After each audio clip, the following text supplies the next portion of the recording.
of a minute. Hooray! The children living in Harwick is very excited about Easter and the big Easter egg hunt. How will Thomas deliver these eggs to the children? Let's read Thomas and Friends, Easter in Harwick. Spring was springing everywhere Thomas went.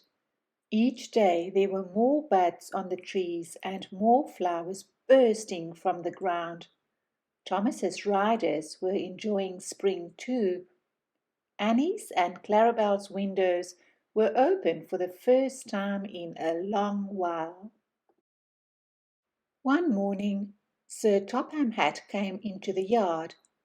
"Thomas," he said, "I need Donald and Douglas for some heavy pulling at the harbour, and you will replace them in Harwick for a couple of days to keep things right on time up there." "Yes, sir," Thomas peeped.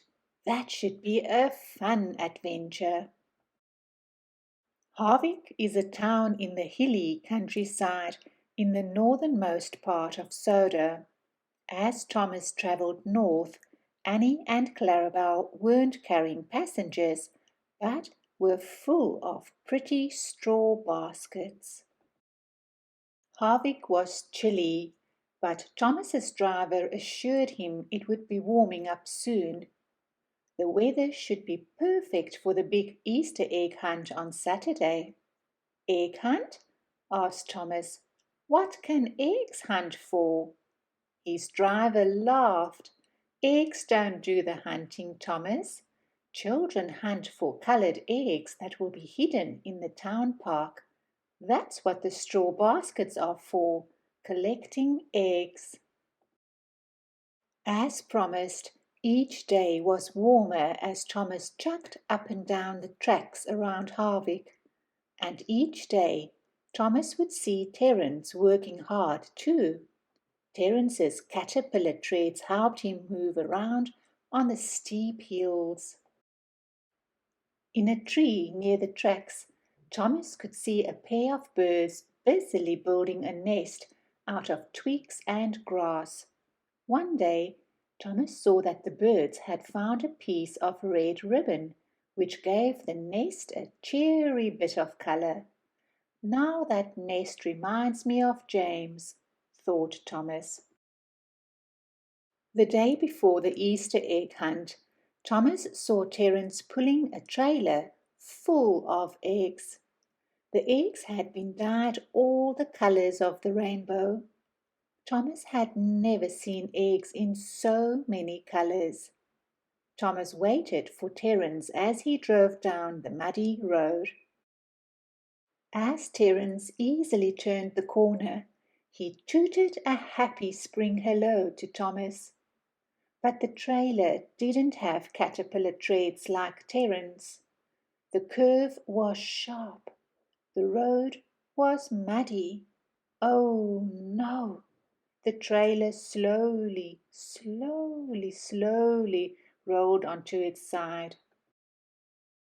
Hundreds of Easter eggs slipped off the trailer and rolled down the hill.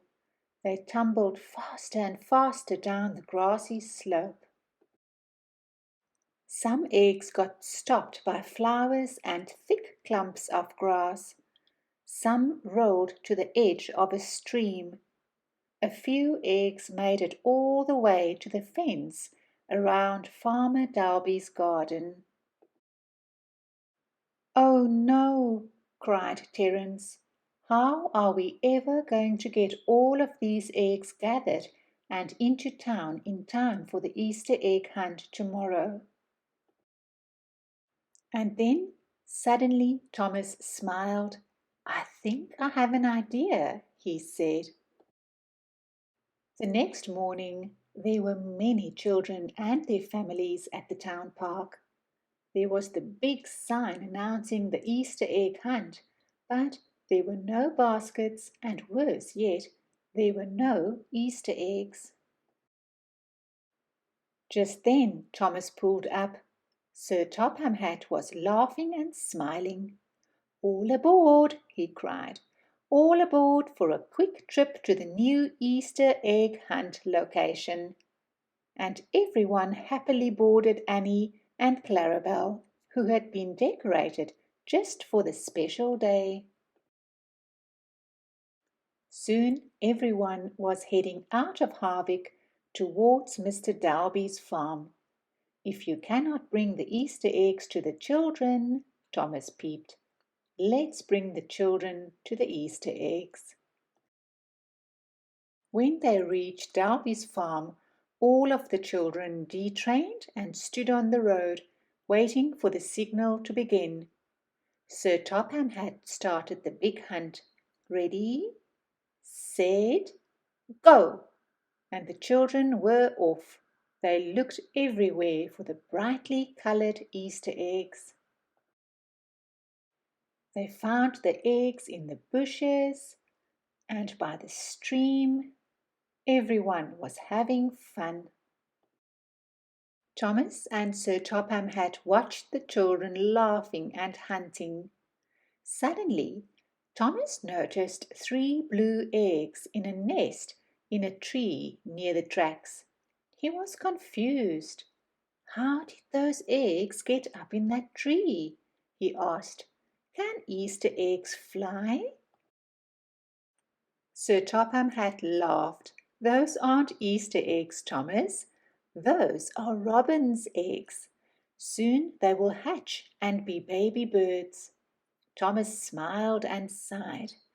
Warmer weather, smiling children, Easter eggs, and baby birds.